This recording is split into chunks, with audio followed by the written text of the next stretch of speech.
আপুনি কথা দিয়ক না কথা দিয়ক আলোচনা নহয় আপুনি কথা দিয়ক না আপুনি কথা দিয়ক এইবোৰ নহয় আপুনি কথা দিয়ক আজি দিনটো আপোনাক অসুবিধা কৰিব বিচৰা নাই কিন্তু আপুনি এটা কথা দিয়ক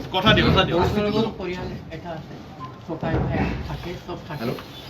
মই এতিয়া মোৰ ল'ৰা হ'লেও কিমান শাসন কৰিব পাৰিলোহেঁতেন নোৱাৰোঁ সেইটো এটা কথা মই কিন্তু মোৰ মানে তাৰ বৰদেউতা হোৱাৰ হিচাপত তাৰ বৰদেউতাই মই গতিকে মোৰ ফালৰ পৰা পূৰা এইবিলাক কথাটো বুজাই পেলাই তেখেতৰ মাকে কিবা এটা হয় নেকি কি হয় বিজেপিৰ হেৰি নহয় জানো ৱাৰ্ড মেম্বাৰ নহয় জানো তেখেত শীতল চুমানী এতিয়াও হৈ আছে বৰ্তমান মানে তেখেতৰ অহংকাৰটো এ ক্লাছ কন্ট্ৰেক্টৰ কাৰণে নে বিজেপি হোৱাৰ কাৰণে মানে কিবা এটাতো অহংকাৰ লাগিব ন মোক কোনে কি কৰিব তেখেতে সেই শ্বৰ্ট টাইম পাব্লিচিটিৰ কাৰণে কিবা এটা কৰি দিলে বুলিয়ে গৌৰৱ চুমানী কালিলৈকে কোনেও চিনি নাপায় বিজেপিত জইন কৰিছে মেম্বাৰ আজি মই আপোনাক কৈছো ভাল লিডাৰে কৈছে কেতিয়ানো জইন কৰিলে এইটোৱে নাজানোৱে অসমীয়াই ন আজি দল সংগঠন কিবা এটা আমাৰতো কি হয় আইডিঅলজিকেল ডিফাৰেঞ্চ এটাহে আছে সেইবুলি তেখেতে অসমীয়া বিৰোধী এটা কথা কৈ দিব বিজেপিত থকা অসমীয়া মানুহখিনিও এইটো সহ্য নকৰে ফলগিৰিৰ ওপৰত আপোনালোকৰ ঘৰৰ মানুহৰ তৰফৰ পৰা যি আমাক এইবিলাক ঘটনা ঘটিছে এইবিলাক আপোনালোকে ভৱিষ্যতে ইয়াৰ পৰা অলপ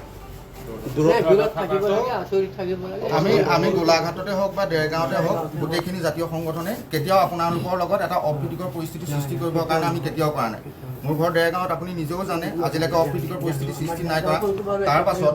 তাৰ পাছত তেখেতে যোনটো কাম কৰিলে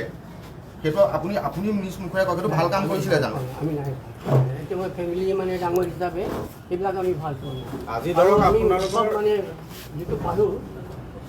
আজি ধৰক আপোনালোকৰ ঘৰত এটা মানে ফুটাব ঘটনা ঘটিছে সেইটো কাৰণে আমি যিমান পাৰিছোঁ আপোনালোকক সহযোগিতা কৰিছোঁ কিন্তু ইয়াৰ পৰা আমি এটা স্পষ্ট কথা কৈ দিছোঁ যে ভৱিষ্যতে এনে কৰ্মকাণ্ডৰ পৰা আপোনালোক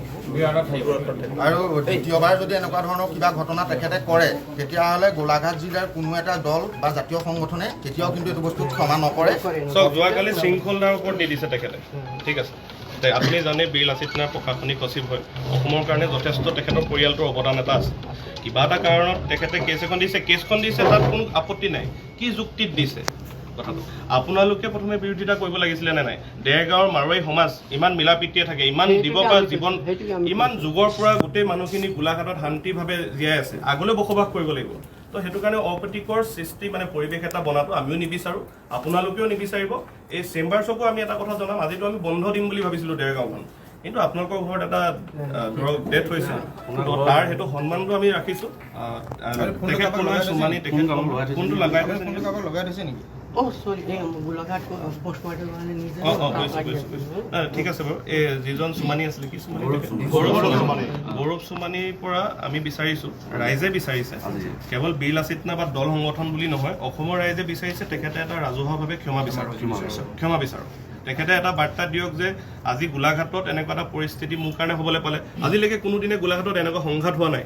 আমিও নিবিচাৰোঁ গোলাঘাটৰ মানুহ শান্তিপ্ৰিয় মানুহ দাদা আপুনি জানে আপুনি ইয়াত ব্যৱসায় কৰি আছে হয় নহয় ইমান বছৰৰ পৰা আপুনিও ব্যৱসায় কৰি আছে আপুনিও এজন অসমীয়া মানুহ খিলঞ্জীয়া হয় নহয় পিছৰ কথা কিন্তু আপুনি এজন অসমীয়া হিচাপে দায়বদ্ধটো আপুনি ৰাখিছে ইমান দিনে আমি গম পাইছোঁ খালি তেখেতে এটা ক্ষমা বিচাৰক আমি আপোনাক সেইটো কথা একদম উদ্যোগটো আপোনালোকে আপোনালোকে মিটিং আকাৰে কৰক ইয়াত প্ৰতিটো দল সংগঠনক মাতক দেৰগাঁৱৰ প্ৰতিজন মানুহক মাতক তেখেতে ৰাজহুৱাভাৱে ক্ষমা খোজক তেখেতে ভিডিঅ'ত কৈ কোনোবা এটা চুকত সোমাই পেলাই ভিডিঅ'ত ক'লে কিন্তু নহ'ব যোৱাকালি আমি সকলোৱে গম পাওঁ বীৰ লাচিত নাথ অসমৰ প্ৰশাসনিক সচিব শৃংখল চলিহা ডাঙৰীয়াৰ ওপৰত তেখেতে এখন এজাহাৰ দাখিল কৰিছিলে আৰু ইতিমধ্যে আমি ধন্যবাদো জনাইছো যে তেখেতে বৰ্তমান সময়ত কিহৰ কাৰণে আমি আলফা স্বাধীনকো ইতিমধ্যে আমি ধন্যবাদ জ্ঞাপন কৰিব বিচাৰিছো আপোনালোকৰ মাধ্যমৰ জৰিয়তে তেখেতৰ ভয়ত হয়তো চুমানীয়ে এই কেছখন উঠাই লৈছে আৰু দ্বিতীয় কথাটো হৈ গ'ল আমি ইয়াত তেখেতৰ ঘৰ ঘেৰাও কৰিম বুলি ভাবিছিলো কিন্তু বৰ্তমান সময়ত তেখেতৰ ঘৰত কোনোবা ঢুকাইছে তো অসমীয়া মানুহৰ যি সংস্কাৰ যিটো আমাৰ কালচাৰ যিখিনি আমাক উপৰি পুৰুষে শিকাই থৈ গ'ল সেই হিচাপত তেখেতৰ ঘৰত বৰতীয়া দিম বুলি ভাবিছিলো কিন্তু এতিয়ালৈকে তেখেতৰ যিটো সৎকাৰ হোৱা নাই তো আমি খবৰ ললো খুৰাকৰ লগত কথা পাতিলো আৰু এটা কথা স্পষ্টকে আপোনালোকৰ আগত আপোনালোকৰ মাধ্যমত মই ক'ব বিচাৰিছো যুগ যুগ ধৰি আমি প্ৰত্যেকটো জাতি জনগোষ্ঠী এক ঐক্যবদ্ধভাৱে গোলাঘাটত আমি আছো আগন্তুক দিনতো আমি থাকিব লাগিব কিন্তু কিছুমান কুলাংগাৰ আছে কিছুমান ধনিক গোষ্ঠী আছে যিসকলে অসমীয়া বা মাৰোৱাৰী যিকোনো এটা মাজত এটা বিভেদ আনিবলৈ চেষ্টা কৰে সেই কুলাংগাৰ খিনিক তেখেতসকলে নিজে চিনাক্ত কৰক চিনাক্ত কৰি সমাজৰ পৰা সামাজিক জীৱনৰ পৰা তেখেতসকলক বাহিৰ কৰি দিয়ক নাই গোটেই কথাটো দুৰ্ভাগ্যজনক আৰু অতি উদ্বেগজনক। আজি পুৱাৰ পৰা এই ভাতৃ সংগঠন, ছাত্ৰ সংগঠন সকলোখিনি ইয়াত উপস্থিত হৈছে। আমি লজ্জিত হৈছো দেৰগাঁৱৰীয়া হিচাপে। আজি যুগ যুগ ধৰি সাতাম পুৰুষীয়া যিটো আমাৰ সম্বন্ধ, সেই সম্বন্ধ ক'ৰবাত ব্যাঘাত হৈছে। আমি তেওঁলোকক এই স্থানৰ পৰা আমি সকীয়াই দিব খুজিছো। সকলো অনা অসমীয়া ব্যৱসায়ীক আমি এই স্থানৰ পৰা সকীয়াই দিব খুজিছো। মোৰ দৈন্যতাৰ কাৰণে, মোৰ অভাৱৰ কাৰণে মই তোমাৰ দোকানত মাল জুকিব পাৰো, কিন্তু তুমি মোক ভাল ব্যৱহাৰ কৰিব লাগিব, হয়নে? মই কিবা কাৰণত কাৰোবাৰ দোকানত দাৰু মাৰিব পাৰো, মই দাৰুৱালা হ'ব পাৰো, কিন্তু মই আত্মসন্মানক ৰক্ষা কৰি মানুহ কথা ক'ব লাগিব। আমি এই কথা তেওঁলোকক আজি এই স্থানৰ পৰা সকীয়াই দিছো, আৰু তেওঁলোকক সকীয়াই দিছো। তেওঁলোকে এই স্থানত ব্যৱসায় কৰিব যদি কৈছে, আমাৰ যিটো নীতি, আমাৰ যিটো আদৰ্শ, অসমীয়া জাতিৰ যিটো স্বাভিমান, এই স্বাভিমান সদায় অটুট ৰাখি আমি কাম কৰি যাম। আৰু আমাৰ তেওঁলোকে যদি এই ক্ষেত্ৰত অকমানো যদি তেওঁলোকে কিবা কাৰণত আমাৰ থলগিৰিৰ ওপৰত যদি অকমান কিবা অত্যাচাৰ কৰিব খোজে, আমি কিন্তু শান্তিৰে বহি নাথাকিম। ইয়াৰ অৰ্থ এইটো নহয় সিংহটো শুইছে,